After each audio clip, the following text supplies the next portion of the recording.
Assalamualaikum warahmatullahi wabarakatuh. Shalom, Om Swastiastu, Namo Buddhaya, Salam Kebajikan. Kami dari kelompok 4, kelas M06, mata kuliah kualitas air, program studi manajemen sumber daya perairan, Fakultas Perikanan dan Ilmu Kelautan, Universitas Brawijaya. Di sini kami akan mempresentasikan hubungan dinamika kualitas air terhadap produktivitas. Sebelum memulai presentasi, ada baiknya kami memperkenalkan diri. Adapun anggota dari kelompok 4 yaitu 1.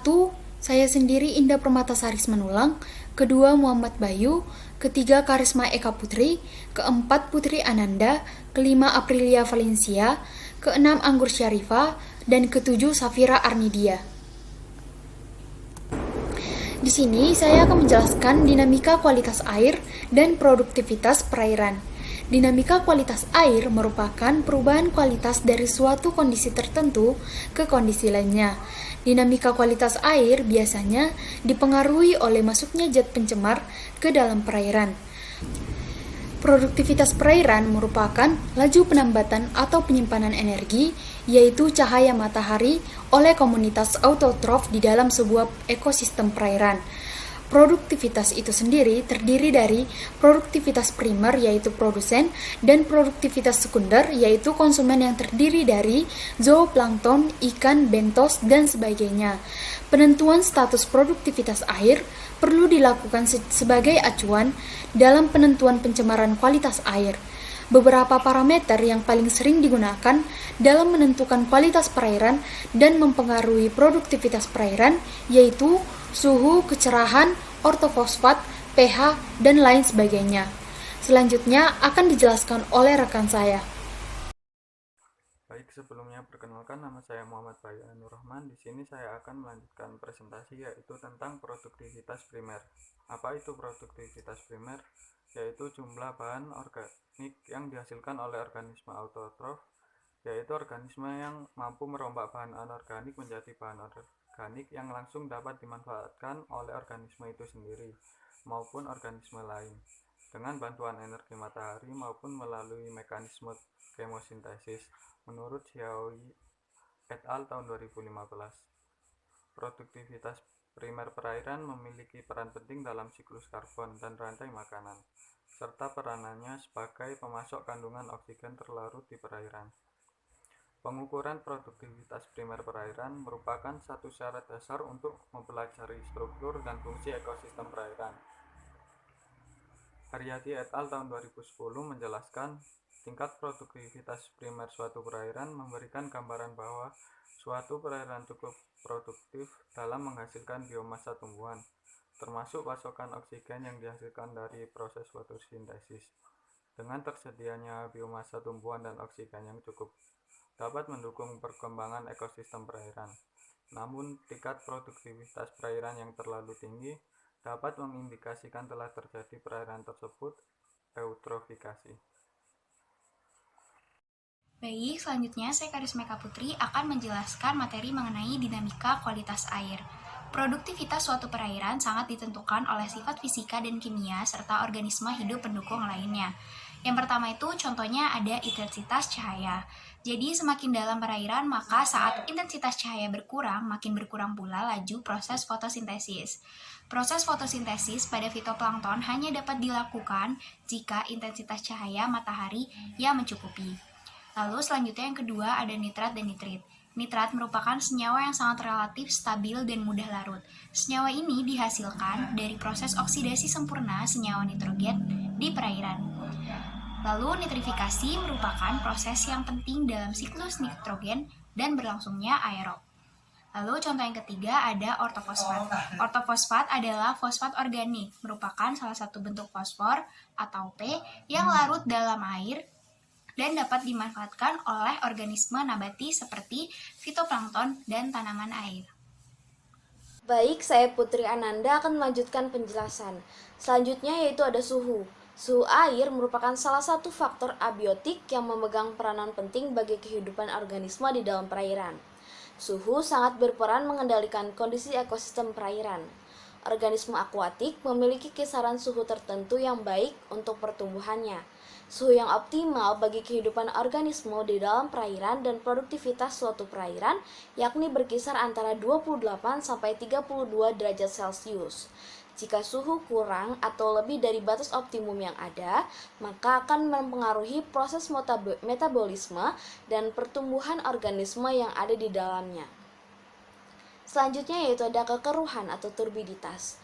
Kekeruhan merupakan kondisi di mana perairan mengandung banyak partikel tersuspensi sehingga memiliki warna yang keruh. Tingginya kekeruhan akan mengurangi penetrasi cahaya yang masuk ke dalam perairan akibat terhalang oleh zat yang tersuspensi sehingga menghambat terjadinya proses fotosintesis dan akan berdampak pada penurunan produktivitas primer suatu perairan. Lalu ada arus.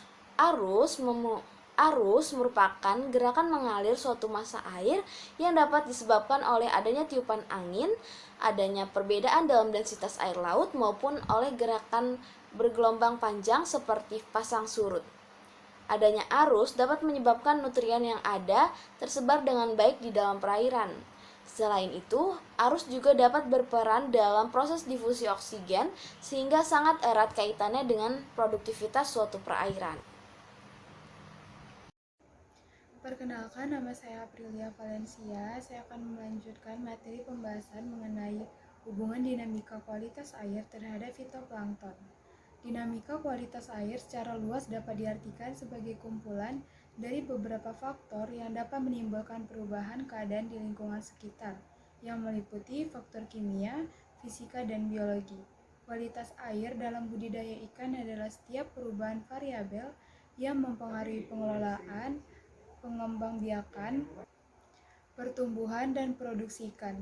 Perubahan kondisi di lingkungan ini tentunya akan mempengaruhi kehidupan organisme akuatik.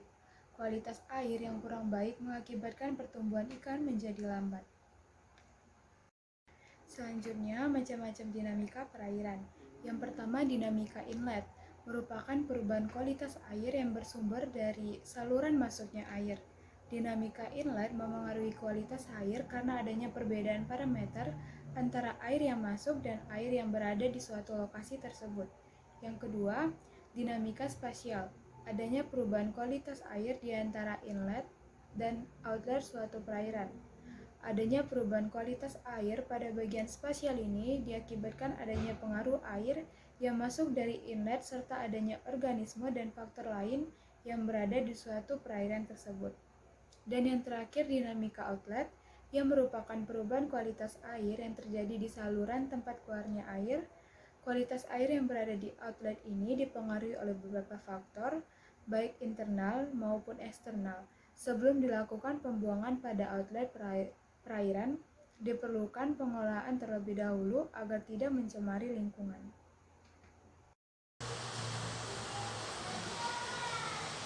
Sebelumnya, perkenalkan, saya Anggur Syarifah. Di sini saya akan melanjutkan presentasi. Selanjutnya ada faktor yang mempengaruhi produksi fitoplankton.